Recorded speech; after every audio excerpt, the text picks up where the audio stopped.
Thank you for joining us today for Activation Church Online. Please feel free to greet one another in the comments section. And if this is your first time worshiping with us, welcome. And we would love to reach out to you, so please text the word online to the number listed below, and we're going to send you a digital connection card. Let's prepare our hearts for worship.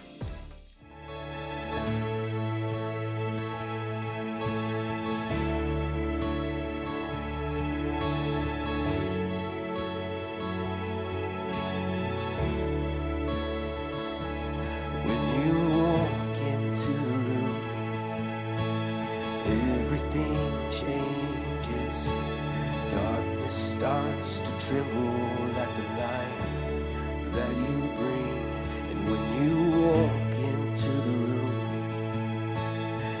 every heart starts burning. And nothing matters more than just to sit here at your feet and worship you.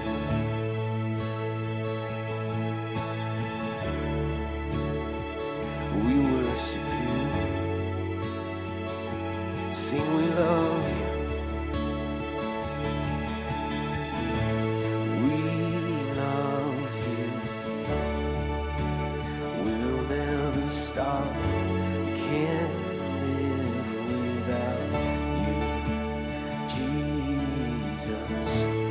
We love you. We can't get enough. Oh, this is for you.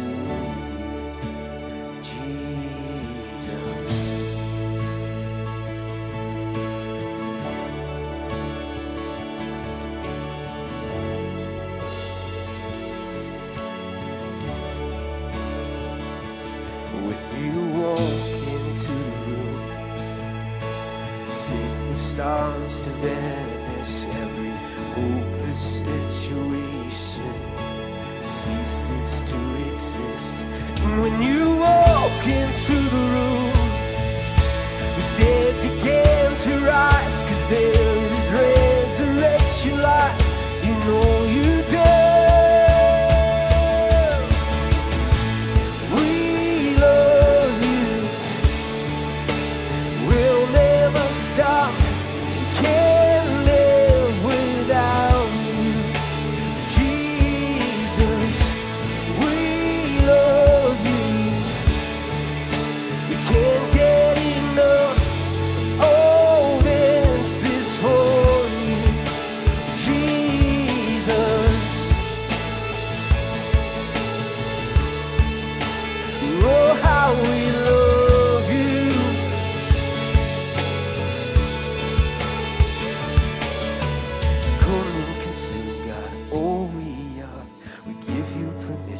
Our hearts are yours, we want you. We want you. We'll come and consume, God, all we are. We give you permission. Our hearts are yours, we want you. We want you. Sing it just like that again. We'll come and consume, God, all we are. We give you permission.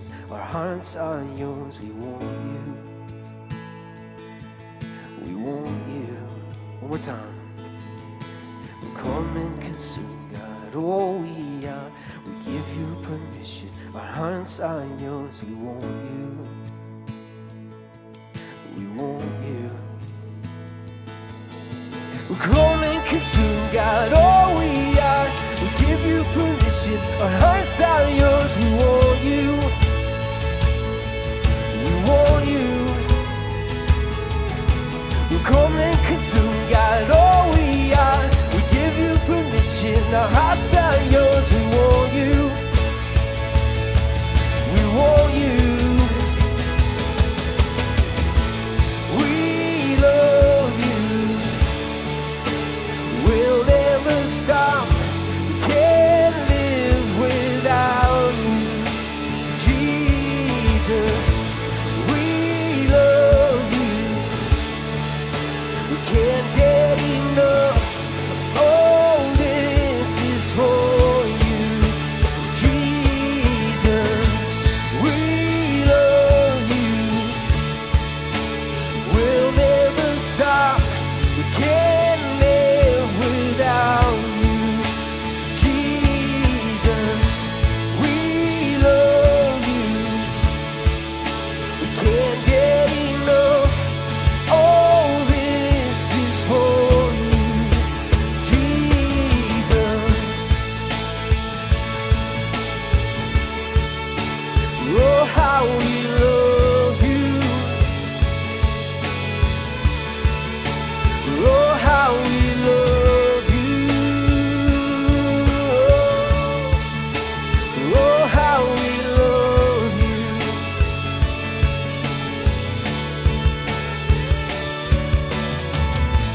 Thanks again for joining us for Activation Church Online. If this ministry has blessed you in any way and you'd like to give, you can do so by going to activationchurch.com and selecting the donate button. This is a safe and secure way to honor God with your giving. Let's prepare our hearts for the word. If you have your Bible, turn it to Amos, the 3rd chapter.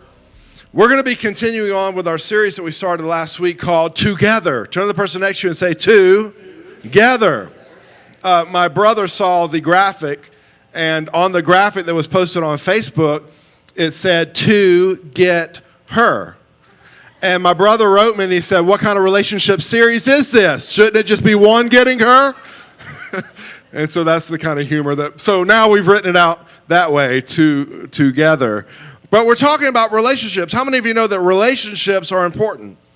Relationships are beneficial and relationships are necessary. Not just dating and marriage, but it is necessary for us to have good, godly people in our life, godly counsel that we can go to when we're in trouble or we've got a problem. We can go and they can lift us up. And last week we learned that we are better together. We're better when we work together. We're better when we walk together. And I was thinking this morning about the old Reebok pumps. Does anybody remember the Reebok pumps? I remember when those first came out, man, those were the things. Everybody needed a Reebok pump. And I knew that when I got my pumps that I was going to become a professional basketball player. I mean, I knew that I was going to run faster than ever before. I knew that I was going to leap like never before. White man was going to prove that he could jump. Not because it was in my DNA, but because it was in my Reebok pumps. I just had great expectation for these pumps. But when I got them, and I took them out of the box, and I pumped them up, the only thing I got was tight ankles. I did not run faster. I did not jump higher. I did not shoot better. The shoes did not meet my expectation. I thought it was going to be one way. I thought it was going to be wonderful, but once I actually got the shoes home, I opened them up, it did not meet my expectation. And I think a lot of times within relationships, growing up, we all have an idea of what marriage is going to look like. We have the idea of what the perfect husband's going to be like. We have the idea of what the perfect wife is going to be like. We have the idea of what the perfect home life is going to be like. We have all these expectations, and girls grow up planning their weddings and all this stuff, and then we have this beautiful wedding day, and then we get home and we go, hey, what happened? This isn't what I expected. I expected to be able to run faster and jump higher, and we're totally blown away, and sometimes our marriages and our relationships start falling apart because it's not what we expected. And what I want you to know is today our whole emphasis is going to be bridging the gap between expectation and reality. Because I want you to know that you should expect a blessed marriage. You should expect a good marriage. You should expect a godly husband. You should expect a godly wife. You should expect for there to be joy and peace and love in your home, because that is what God intended for your marriage. But there are some things that we need to do to make sure that those things are flowing properly in our home. Amen? So Amos 3, verse 3, I'm reading from the King James Version. The Bible says this: can two walk together unless they be agreed? What a phenomenal question. Is there any way for us to walk together or work together in life unless we be agreed? You know, growing up in elementary school, a lot of times during the school events, you know, you'd do things like tug of war and you'd have the sack race. But one I remember doing is the three-legged race. Anybody remember the three-legged race? Basically the way it would work, Cameron, if you come up here. Basically the way it would work is they would put Cameron and I on a team, and then they would tie our legs together. So you've got to use your imagination this morning. Sorry this message doesn't meet your expectation, but what we would do is we would tie our leg together, and then we would have to move together as one. Someone say as one. Now, our success in this race is solely determined on us working together. We've got to determine what pace are we going to go at. You know, because Cameron may be like this fast-paced guy, you know, like scurrying about. Anybody got friends like that? They just scurry about everywhere they go. If you saw my wife and I at the mall together, you would not even know that we were together because she walks so fast. And I take my time because I don't want to get chapped. Not going to the mall, you know what I'm saying? And so I take my time. She's like the rabbit and I'm like the tortoise, you know. I'll get there in my own time. And so if we're going to do something together, we have to have a conversation and we have to say, okay, can maybe we meet in the middle? Like you slow down, I'll speed up so that we can actually work together. And that's important if you're doing a three-legged race. We've got to determine how fast are we going to go? I mean, are you going to go rabbit speed? Or are you going to back it down more to where I'm at, turtle speed? Or are we going to meet in the middle? Who's going to lead? Are you going to lead? Am I going to lead? Here's a good question. What leg are we going to lead with? Because how many of you know if he determines he's going to lead with this leg and I determine I'm going to lead with my right leg as well, what's going to happen?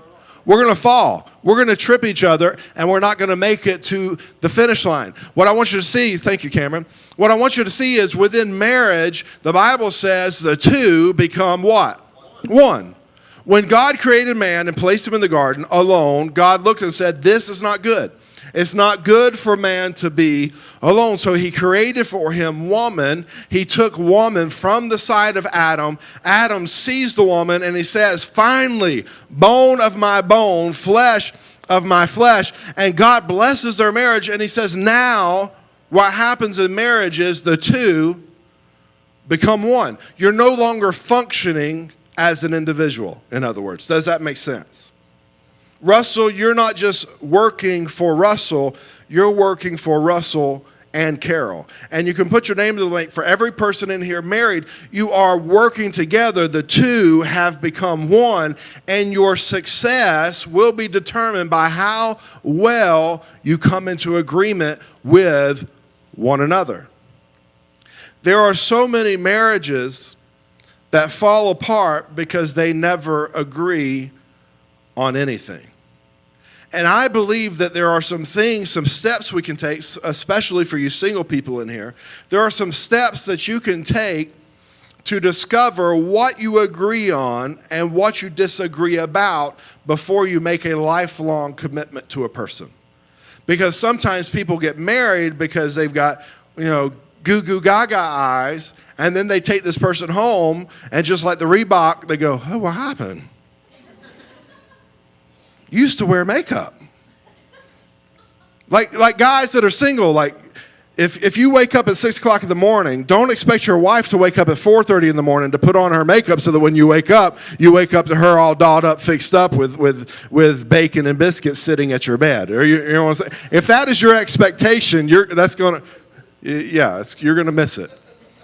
The big idea is everybody has stinky breath. Find the stinky breath you can deal with for the rest of your life. And so what I want you to see is if we can just simply have some conversations with one another before we make a lifelong commitment to one another, then we can find out if we're compatible before we get married. So I wrote down some questions that I think are just practical questions that we should be asking. If you're dating, if you're single, you get into a relationship, here are some questions that you should be asking, okay? And let me say this, don't ask these on the first date. All right? Give it a little bit of time. Like find out like if you actually kind of like this person, if this person likes you, because if not, you're going to freak them out with these questions, okay? So make sure like this relationship is heading somewhere. We really like this person. Like I can see my future with them. How many of you know that have been in a long-term relationship? You kind of know. Like after a while, you know like this is where our future's headed. My wife and I have been together since 1999, back in the 1900s. But we actually dated each other for 6 years before we got married. And so we knew, okay, our life is headed in this direction. And we had some very important conversations before we got married that were very beneficial to us. And I'm thankful that we took so long dating before we got married. Because how many of you know, and this is true, you're not dating that real person until after 3 years. The first 3 years, you're dating the facade. Am I telling the truth? I'm not saying that marriages that just, you meet someone, you fall in love, you get together, doesn't work. Sometimes it does. My grandfather and grandmother, they went on a date, and that night he proposed to her, and they were married their entire life and had a wonderful marriage. That's just not the norm. Because a lot of times people put up a facade and they portray who they want you to think that they are. They want to give you their Instagram best. Hello? They're living life with the filter on.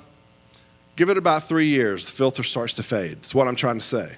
And so give it some time. Don't just rush in. But once you kind of know, like, okay, this relationship's heading somewhere, here's some questions that we want to ask. Are y'all comfortable today? Are y'all okay with this? And it's okay for y'all to disagree with me. Like my dad always says, you have a right to be wrong, okay? Here's a good question for you single people that are dating, thinking about marriage. How many kids do you want to have? That's a really good question that a lot of people do not consider because they just think, oh, well, I'm going to get married and I'm going to have as many kids as I want to have. That's something you should discuss with your spouse. Because there are some women who have made up their mind they never want to have children. And they're dating a man who expects the Brady Bunch. If they don't have that discussion before they get married, then there's going to be a problem once they get married and start wanting to have a family. Or you hear what I'm saying? And you think, oh, well, people have changed or it'll just flow. No. This is a very important question that you should have. How many children would you like to have? Do you even want to have children? See, one thing that my wife and I discussed before we got married, we knew that we wanted to have children. But instead of like saying we're going to have 5, 6, we're going to have 12, 15, whatever. Instead of putting a number to it, we determined, let's have one and see how that goes. Because we may get into this thing and have one and go, that was enough. And to be honest with you, my oldest daughter, Stella, she's running the switcher this morning for us. Stella was a difficult baby. And I almost thought, this is enough. But thank God we continued, and we have 3 little girls now. But that is a very important conversation because I know dealing with people as a pastor, that is a real thing that people have to deal with. These people get together, and one person does not want to have kids, and the other person wants to have a bunch of kids. This person came from a large family. They want a large family. This person is getting married so that they can run and live in the woods and never see anyone ever again. You know what I'm saying? That's going to be a problem.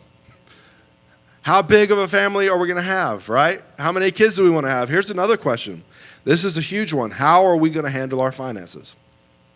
And notice I said, how are we going to handle our finances? Money is one of the biggest reasons that people end up getting divorced because they don't come into agreement with how they're going to handle their money. If you are a saver and your spouse is a spender, you're going to butt heads from time to time. So these are conversations we need to have. How are we going to handle our money? How are we going to handle our finances?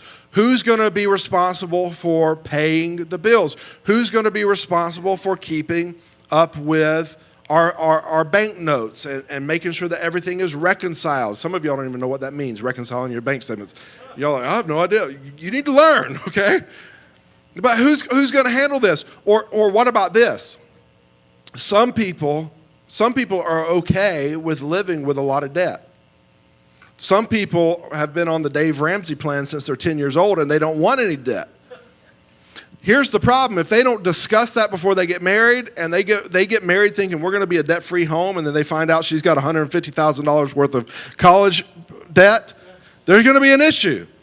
And if there is debt, is there a plan for us to get out of this debt? See, that would be a deal breaker for me. As an individual, if I was going to marry someone who was irresponsible with finances or didn't care about how much debt they were in and had no plan to get out of debt, I promise you my marriage would not last very long without the grace of Jesus Christ being very, very, very, very preeminent. Because I am so detail-oriented on how I do finances, okay? I am very, very detail-oriented. I keep an eye on it. I keep my mind on it. I know what's up. And my idea of how I handle my finances and how my wife handled finances was completely different. And so we had to come into agreement, this is how we're going to do it. And the way we do it works well for us, and we don't have any controversy or division over money at all. Some of you are saying, well, how do you do that, Pastor? I'm not going to tell you how we do ours, because you need to determine how you're going to do yours. See, the problem is sometimes when we go through things like Dave Ramsey coaching, which I'm for Dave Ramsey, I'm for his coaching, but see, I don't handle my money the way Dave Ramsey suggests that you should handle money. Dave Ramsey is a very much like, hey, no credit card kind of guy. And I get that. Some people need to have plastic surgery. Some of you ladies in here, I'm not talking about getting your face lifted. Some of you ladies in here, you need to have plastic surgery. You need to take that credit card out and you need to cut it because you don't know how to handle it. Is it okay for me to talk to you this way?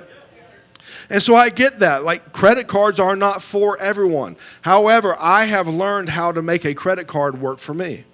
I started using one at a very young age, and my parents taught me the way this works is it has to be paid at the end of the month. I had no concept of what credit really was, that they're just giving me money and I could pay it back at any time and they're going to add it. I didn't know it worked that way. I thought you got a statement and you had to pay it off. Because of that, my credit score is phenomenal because I have never been late on a credit card payment. I have never had any kind of credit card debt in my life because I always paid it off every month. Then I learned that there are credit cards out there that do these things called rewards. And so I started getting rewards credit cards for things that I like. So a lot of times when I fly somewhere, I'm flying for free.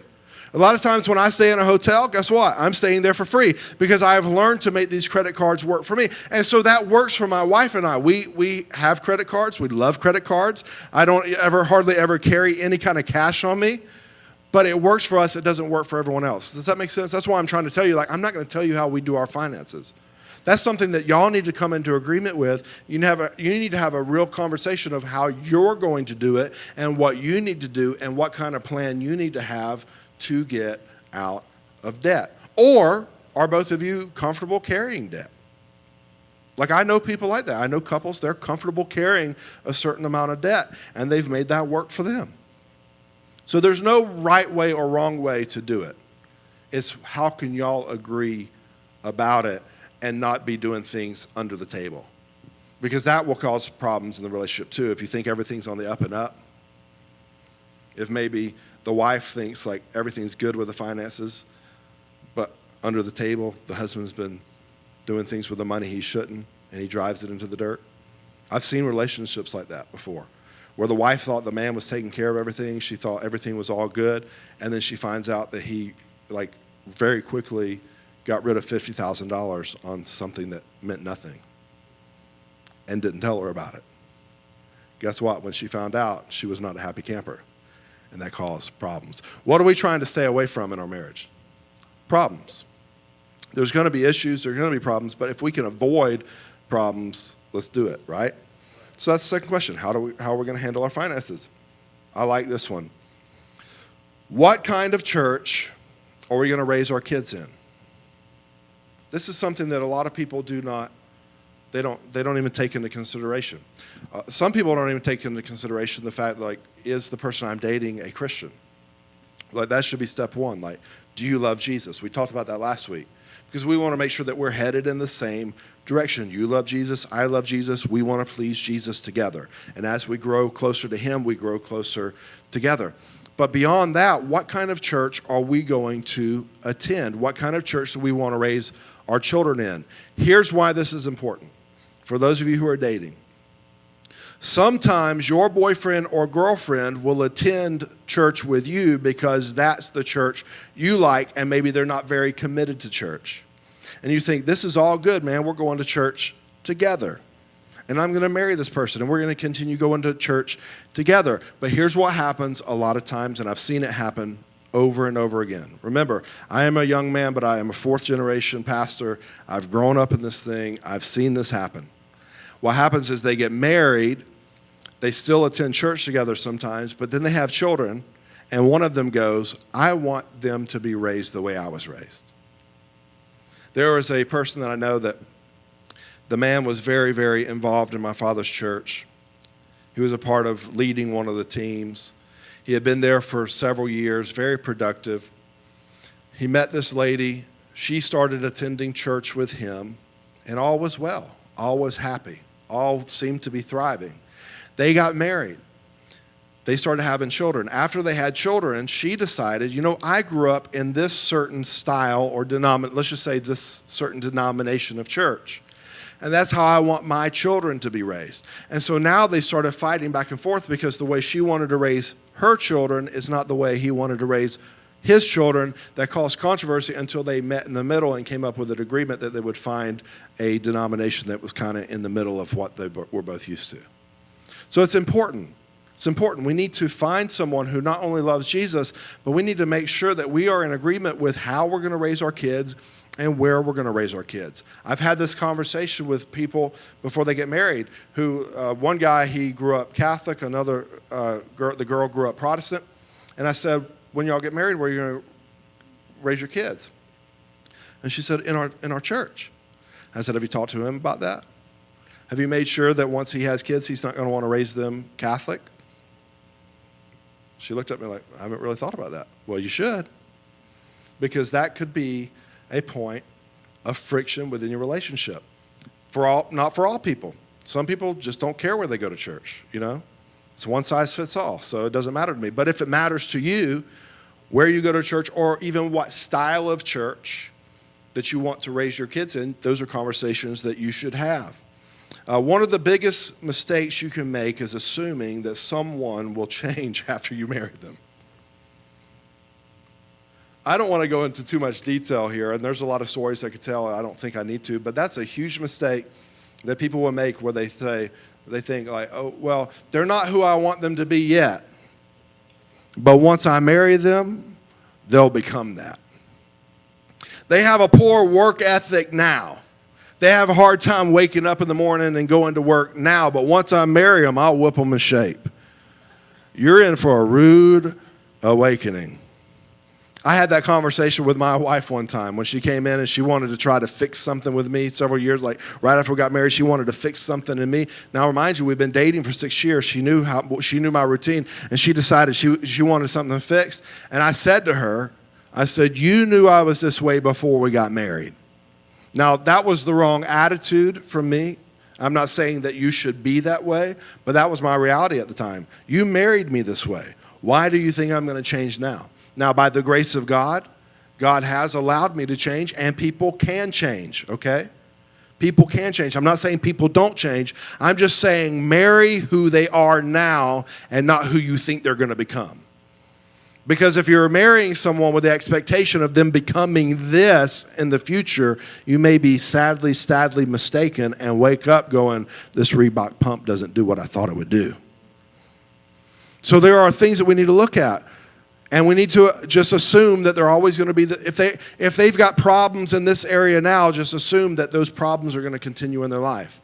One conversation that we should have with one another is, do you have substance abuse problems?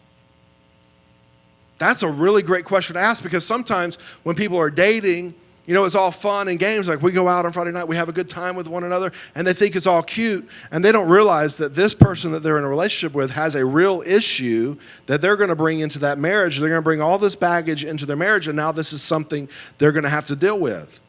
And it was cute for y'all to stay out all night on Friday night, but now you're married, you have kids, and he still wants to stay out all night on Friday night. That doesn't work real well. Are you hearing what I'm saying? Oh, man. I've got so many stories in my mind of people, but I know this one relationship. They got together, and they met each other at a social outing, and they were having a good time.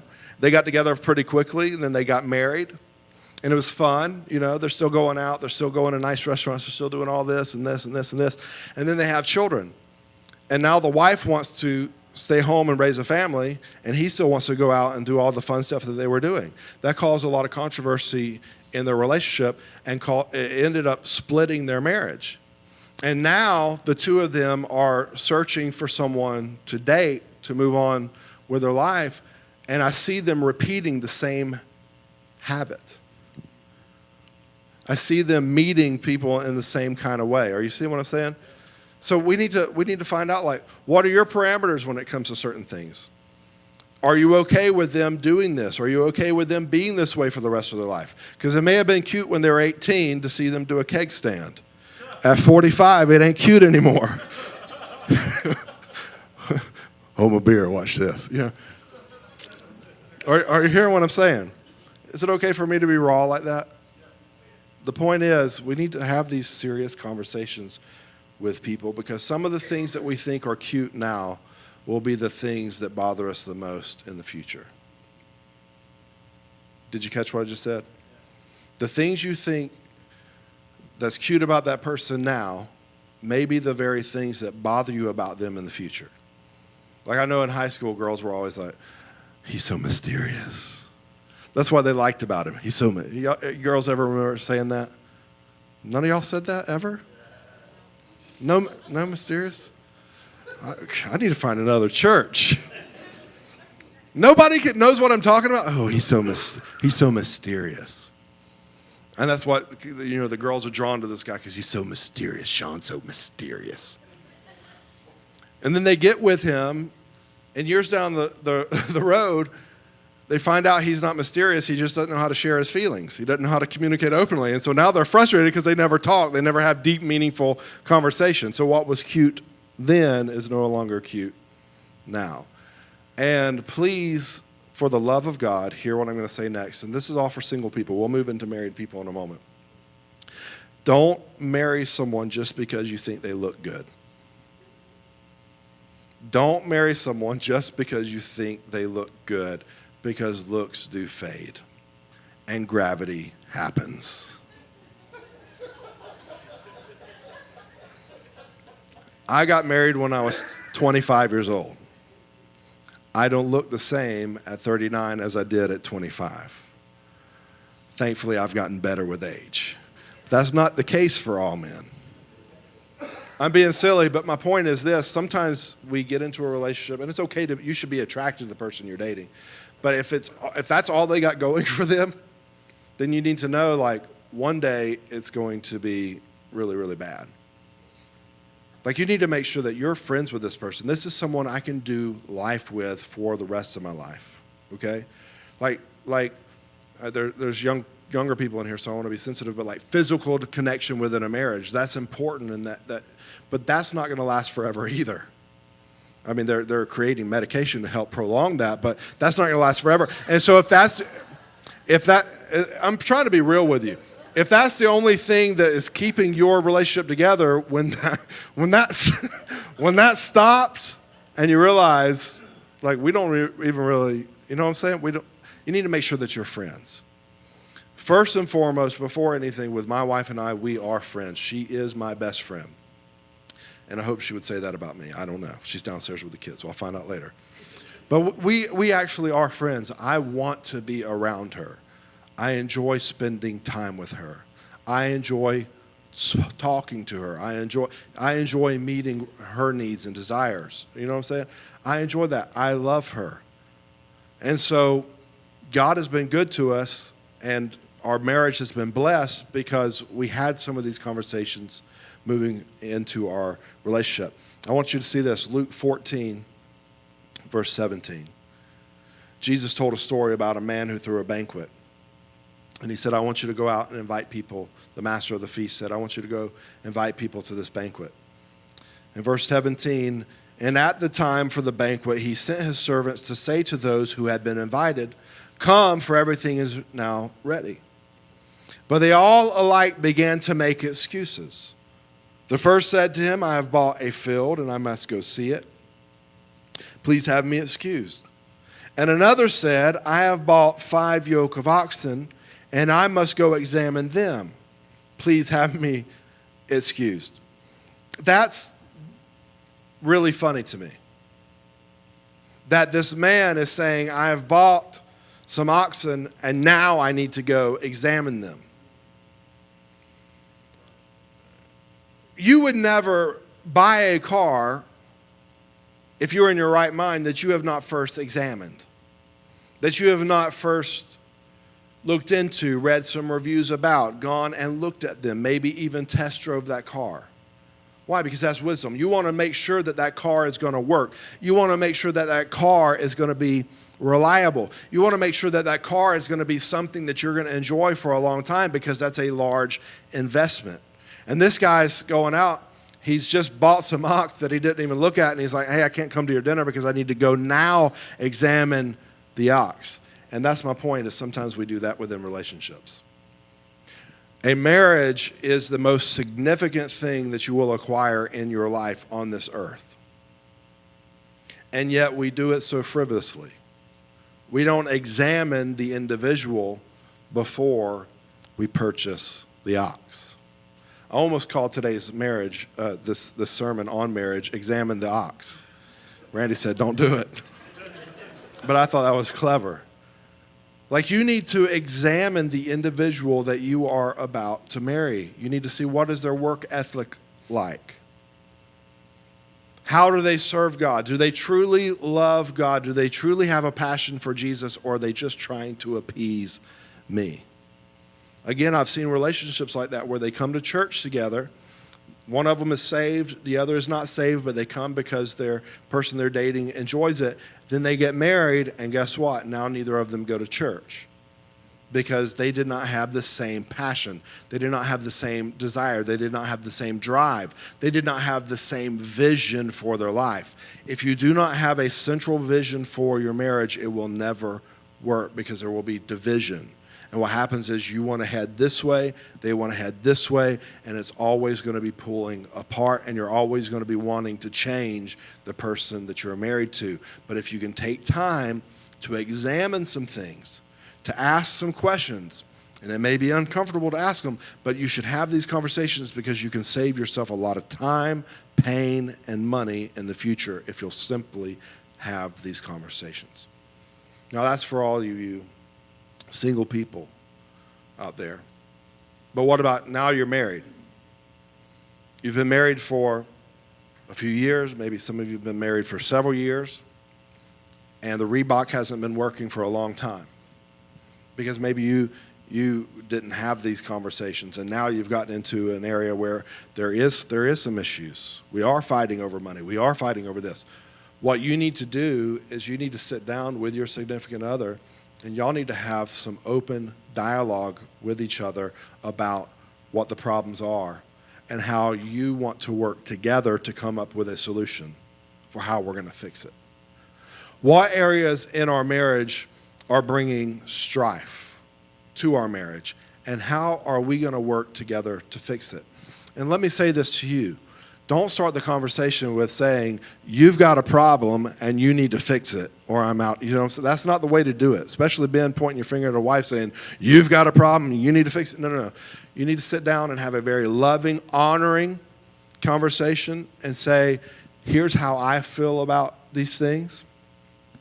How can we work together to fix it?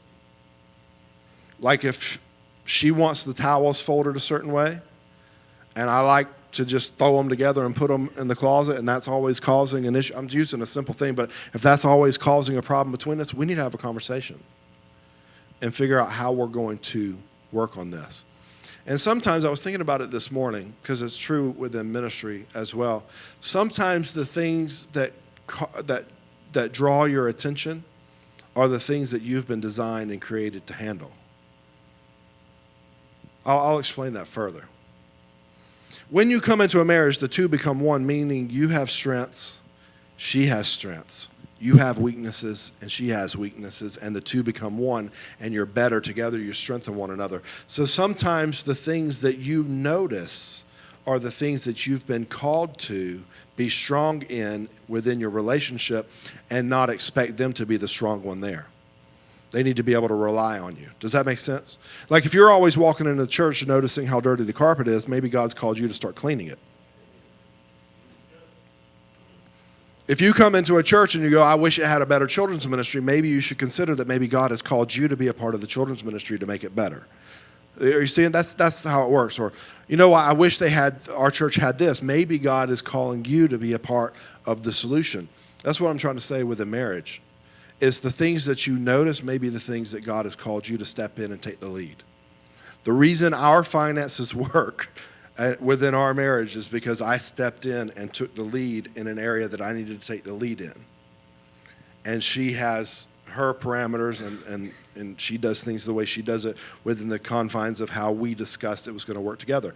But if that's an issue within your marriage, you need to discover, like, okay, well, what's the solution? Who's got the strength here? How can we work on this together? Some of you in here today, and maybe not here, maybe listening online, but, seeking out a Christian counseling source, there's no shame in that. There's no shame in that.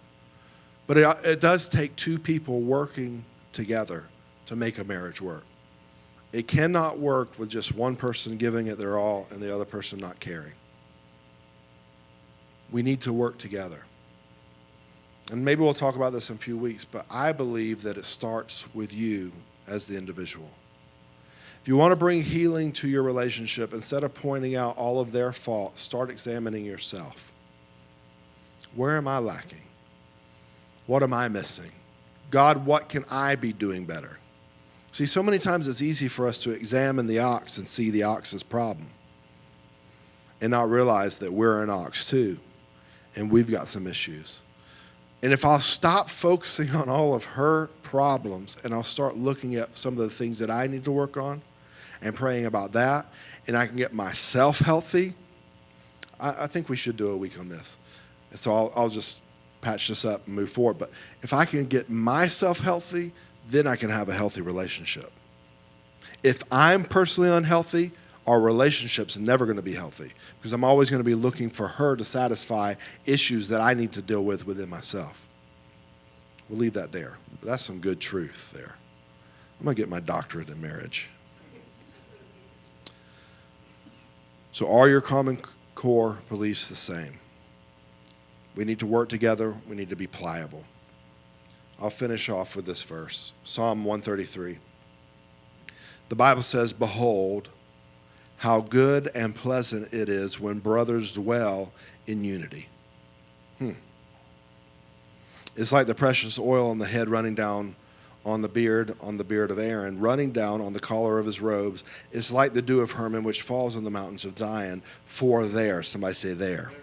For there the Lord has commanded the blessing and life forevermore.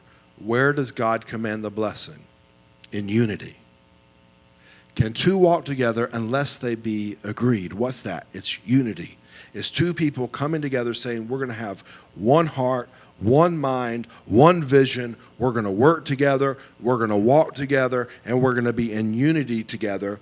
And when God sees that, he says, that is where I will place my blessing. God does not bless your mess and your dysfunction. Are you hearing what I'm saying? Some of you in here, maybe you're dealing with some stress in your relationship and you're saying, God, I need you to fix it. God, I need you to fix it. God, I need you to fix it. And you should be praying about it. That is a good thing to do. But you also need to be doing your part to say, what can I do to bring this thing into unity? What can I do to come into agreement with my spouse? That's when things will start working for you. That's when you'll start walking in the blessing and in the favor. Sometimes this is difficult for men. It's difficult for men to have these open, honest, vulnerable conversations with their wife. And I know, like, for me, like, a lot of times I internalize things. And I'm a thinker. And I play out things in my mind and have scenarios in my mind. And sometimes that's not a healthy way, especially within a relationship. If I've got needs, thoughts, desires, I need to communicate it to my wife, but I need to do it in an honoring way. Please hear this. I need to do it in a way that honors them and not puts them down. We need to learn to communicate with one another in a way that honors one another. Stop picking out every negative within your spouse and start celebrating what they're good at. And approach those difficult conversations. I'm not saying avoid the difficult conversations. Approach them, but approach them in a way that is honoring, and let them know that you're coming at this from a place of love because you want healing and you want to get better and you want to know what they have to offer and what they have to say. There's a book by Jimmy Evans called Marriage on the Rock. I would highly recommend every person in here, whether you're single, dating, married, I would encourage you to read that book because there are so many helpful things in there that will show you what it's like to live a marriage that is honoring to God. How to come together into agreement, how to walk in unity, how to have a marriage that is not only spouse honoring, but a marriage that honors God, because that's where the blessing is commanded. If you're watching online today, I want you to know that no matter where your relationship is, it can always get better. You know, many times we believe that Jesus can heal us when we're sick, but we don't believe that he can restore our relationship because we think it's too far gone. And what I want you to know, for those of you who are watching or listening on podcasts or you're in this room today, nothing is too far beyond God's reach as long as you are willing to bring it to him. As long as you are willing to submit it to him and say, I'm going to do it your way. You can't be Frank Sinatra and expect success in this life. You can't do it your way. I've got to do it God's way. God, this is what you say about a husband. God, this is what you say about a wife. And it may be difficult at first, but God, that's how we want to do it. But if both of you will have that attitude of, God, we want to do this right, and we want to bring healing to this marriage, I promise you, God will do what you cannot do. God will do what counseling cannot do, because he is the perfect counselor. Father, I thank you for every person who's watching or listening right now. And I'm asking, God, that you would touch them. I'm asking, God, that you would move in their heart and their life in a mighty and a powerful way. Lord, we ask today in the name of Jesus that you would bring health and restoration to not only our lives as individuals, but Lord, also to the relationships that we are in. Lord, help us to do this life in a way that honors you. In Jesus' name, amen.